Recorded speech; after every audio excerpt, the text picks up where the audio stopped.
ladies and gentlemen, welcome back to the Sahil Lodu show. I am with Zaid Ahmed Saab. Let's talk. Ji Zaid Saab. So, the question was, where did we go wrong? बात हुई यही ना दोस्त कि ज़ाहरी वजूहात तो हमने बताएं कि हमारे सबसे आला हीरे वो तो मिट्टी में मिल गए इस पाकिस्तान को बनाते हुए। उन्होंने अपने खून से सेंच दिया इसको। जो बाद वाले आए वो कम ज़र्फ निकले, इस इमारत को संभाल ही नहीं सके।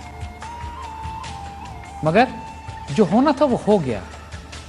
हमने अपनी आइडियोलॉजी, अपनी नज़रियात, अपनी शनाख्त अल्लाह से किए हुए वादे को भुला दिया था कि या अल्लाह, जब पाकिस्तान का मतलब क्या ला इलाहा इल्लल्लाह के नारे पे लोगों ने जाने दी थी, बहनों ने अपने दुपट्टे ज़मीन और जायदाद और जागीरों के लिए नहीं उतरवाए थे।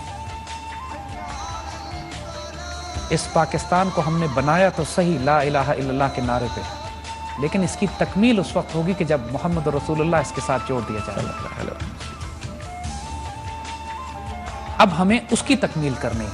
हमने वादा ये किया था कि या अल्लाह हमें एक खित्ता ज़मीन देगा तो हम उसमें तेरा निज़ाम नाफिज करेंगे। यहाँ देयर वी वेंट रॉन्ग, ये गलती की हमने।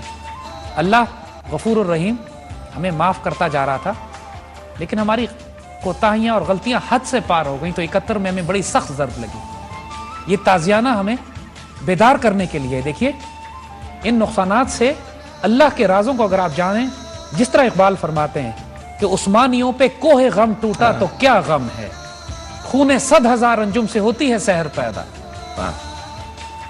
तो अगर इतना खून हमारा बहा पाकिस्तान बनाते हुए और 71 में हमसे बहुत तकलीफ हुई, हमें नुकसान उठाना पड़ा, तो खूने 100,000 अंजुम से होती है सहर पैदा। एक नई सहर पैदा करनी है हमने, एक नई सुबह पैदा करनी है। और जब तक के इस पाकिस्तान को महबूब नहीं बनाएंगे, जब तक अपनी जान माल इस पर कुर्बान नहीं करेंगे, इसलिए कि ये पाकिस्तान एक मुल्क नहीं है, एक दीन की आबरू है। इस पर अपने आप को कुर्बान करना, दीन पर आबरू करना है। जैसे उस वक्त मदीने के रियासत के दिफा के लिए हुजूर ने फरमाया था जंग बदर पे कि या अल्लाह, जिसका मफहूम है कि या अल्लाह, अगर आज ये 313 कट गए फिर क़यामत तक आपका नाम लेने वाला कोई नहीं होगा। आज इस मदीने सानी के साथ भी वही स्टेक इन्वॉल्व है, वही इसकी अहमियत है अल्लाह के रसूल की सल्लल्लाहु अलैहि वसल्लम और अल्लाह के बंदों की निगाह में जो उस मदीने की थी। आज अगर ये सोचिए, अगर एक लम्हे के लिए पाकिस्तान नाउज़ुबिल्लाह नुकसान पहुंच गया, टूट गया, तो उम्मत मुस्लिमा में कौन सा मुल्क ऐसा रह गया? टूटने पे बेतहाशा दिल टूटते हैं, इंसान तकसीम हो जाता है। मुझे याद है, मैं फैज़ साहब की आगा नासिर साहब की एक किताब पढ़ा था, जिसमें फैज़ साहब की याददाश्तें थी। तो उसमें फैज़ साहब की मशहूर ज़माना वो नज़्म है, कहते हैं फिर बनेंगे आशना कितनी। उसका एक शेर था, कब नज़र में आएगी वापसी, ढाका से वापसी पे लिखी थी, कब नज़र में आएगी बेदाग सब्ज़े की बहार, खून के धब्बे धुलेंगे कितनी बरसातों के बाद। देखिए, वही बात है कि ये जब लम्हों की सज़ा खता होती है, सदियों में सज़ा काटनी पड़ती है। बिल्कुल काटनी पड़ती है। अगर सिराजुद्दौला उस बदबख्त मीर जाफर की गर्दन वक्त पे उतार देते तो बैटल ऑफ पलासी में हमें वो नुकसान ना होता। अगर टीपू सुल्तान अपनी जुर्रत और दलेरी और उसके साथ उस गद्दार मीर सादक की गर्दन उतार देते, दरगुजर करने वाले, माफ करने वाले बड़े दिल के लोग थे, दरगुजर करते रहे, लेकिन उन सांपों ने वक्त पे डस लिया आगे।